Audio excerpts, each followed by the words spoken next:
Social മീഡിയയുടെ chat ബോക്സുകൾ chance വയ്ക്കുന്നവരോടാണ്. അതായത് ഈ മെസ്സഞ്ചറിലും ഇൻസ്റ്റാഗ്രാമിലും വാട്സാപ്പിലും എവിടെന്നെങ്കിലും ഒക്കെ നമ്പർ നമ്മൾ തപ്പിയെടുത്ത് ഡയറക്ടേഴ്സിന് നമ്മൾ ആക്ടേഴ്സ് എന്നുള്ള രീതിയിലും അല്ലെങ്കിൽ AD ആയിട്ടും സ്ക്രിപ്റ്റ് കഥ പറയാനായിട്ടും ഒക്കെ ചാൻസ് ചോദിക്കുന്നവർക്ക് വേണ്ടിയിട്ട് വേറൊന്നുമല്ല. നിങ്ങൾ ചാറ്റ് ബോക്സുകളിൽ പോയി അവരോട് ചാൻസ് ചോദിച്ചാൽ നിങ്ങൾക്ക് ചാൻസ് കിട്ടില്ല. അതൊരു തെറ്റിദ്ധാരണയാണ്.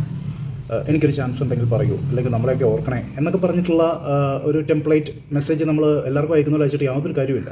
ആരും മൈൻഡ് പോലും ചെയ്യില്ല. ഞാൻ പോലും ചെയ്യില്ല. എന്നിട്ട് നിങ്ങൾ ചെയ്യാൻ പറ്റുന്നൊരു കാര്യമുണ്ട്. ചാറ്റ് ബോക്സ് ഉപയോഗിച്ച് തന്നെ ചെയ്യാൻ പറ്റും. കാരണം നമുക്ക് നമ്മുടെ നെറ്റ്വർക്ക് വൈഡ് ചെയ്യണമല്ലോ. അപ്പം അതിന് വേണ്ടിയിട്ട് ചെയ്യാൻ പറ്റുന്നത് നമുക്ക് ചാറ്റ് ബോക്സിൽ പോയിട്ട് അവരോട് ചോദിക്കാം, എനിക്ക് ഒന്ന് നേരിൽ കാണാൻ പറ്റുമോ, നേരിൽ കണ്ട് സംസാരിക്കണം എന്നുണ്ട്, ഞാൻ ഇന്ന ആളാണ്, എനിക്ക് ഇന്നതൊക്കെയാണ് എൻ്റെ ആഗ്രഹം, പക്ഷേ എനിക്ക് എപ്പോഴെങ്കിലും താങ്കൾ ഒരു സമയം അനുവദിച്ച് തന്നാൽ ഞാൻ നേരിട്ട് വന്ന് കണ്ടുകൊള്ളാം എവിടെയാണുള്ളതെന്ന് വെച്ചാൽ ആ മീറ്റിംഗ് ഒരു പക്ഷേ നിങ്ങൾക്ക് മുന്നോട്ട് ഗുണം ചെയ്യും. അല്ലാതെ നിങ്ങൾ ചാറ്റ് ബോക്സിൽ പോയിട്ട് ചാൻസ് ഉണ്ടോ എന്നെനിക്ക് ചോദിക്കേണ്ട.